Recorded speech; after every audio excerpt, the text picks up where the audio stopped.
Sell 20,000 skinny pants, I call that a Harriet Tubman.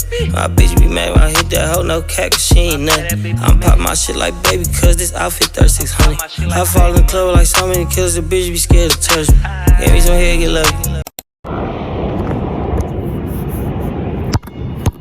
What's this dude? Damn. Here we are again. I guess I found you guys. Or well, better yet, y'all found me.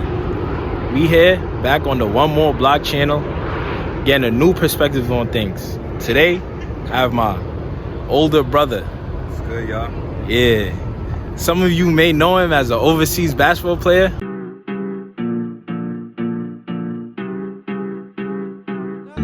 Santi Costa cuando se detengan las acciones en el local. 17-7 le gana Centenario de Venado Tuerto en Bahía Villamitra. ¡Gol de Desouza! But to me, this is my older brother. And we about to get his perspective on a few things. And so we at a basketball court right now in Queens. So I felt like this was the right way to do things on the court. So instead of the block, for my older brother, we on the court. All right. So first question today, right? How do you feel like traveling has shaped or altered your perspective or point of view on life? I feel like traveling shaped my perspective. It showed me that, you know, you're not confined to the rules of your environment. You know, people live on different rules, things are different. You know, even like, for example, like your religion. Some people, they're born in Africa or they have family in the roots. You know, they may be Muslim, and because they're from that special place or that special part of geography where in that region, you know, they practice Islam, you will be Muslim too if your family was from there. So, you know, I look at the world as like, we're fortunate to be from where we're from, and traveling definitely opened me up to new experiences. And you know, I don't take it for granted. A lot of people don't get those opportunities to see the world, so I feel like traveling is definitely big. All right, so do you feel like you're a direct reflection of where you're from? And if so, what can you do to change that? Like, how can you change that mirror, change that angle?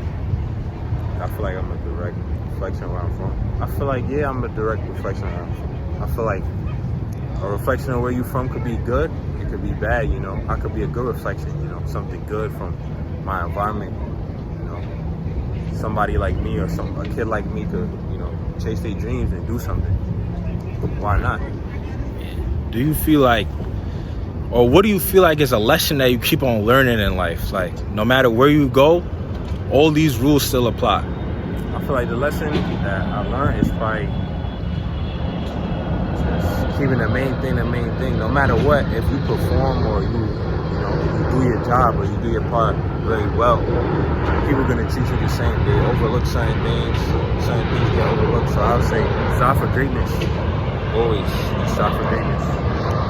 What are some of the qualities, or you would say, because you know some people may be trying to be on the same path as you, so just in case they don't know what to do, that's okay. What would you say are the nots? Do not do this. Not do this. I feel like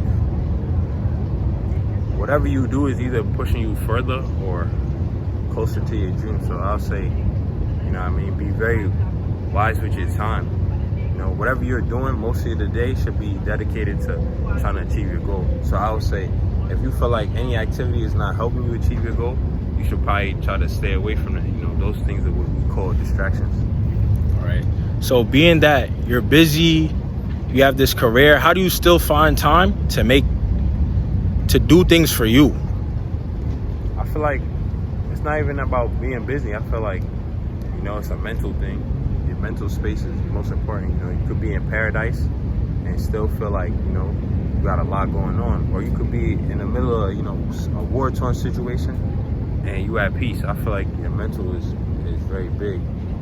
You know what I'm saying? I feel like you can find little things to do, like go out to eat by yourself. You know, sometimes I like to do stuff like that. Just try new things. All right.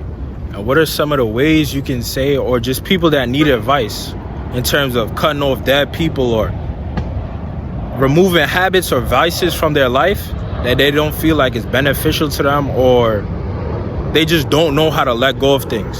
What would be your advice to them? I feel like you gotta judge everything by what it costs you. You know what I'm saying?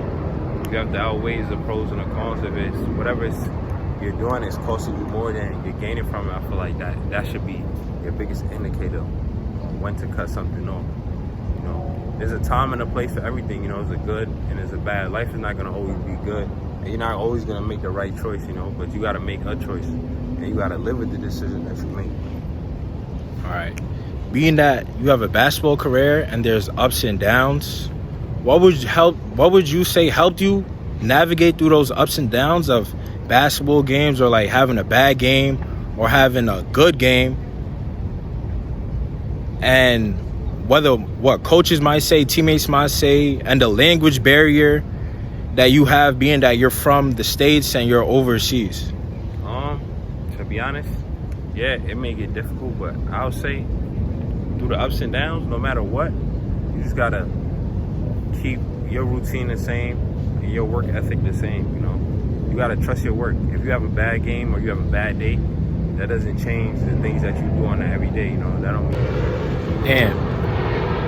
You know, the camera cut off. That's my bad. It said storage was full. I had to delete a few things, but that was just a few wise words and a few gems for you guys. So hopefully you guys take away something from this video. We're just trying to spread positivity. That's it. Hey, one more question. At what point in your career would you say you were the most Michael Jordan-esque like? Michael Jordan-esque? I feel like right now. I feel like no time like the present. There you have it. All right, that's one more block. Catch y'all on the next one.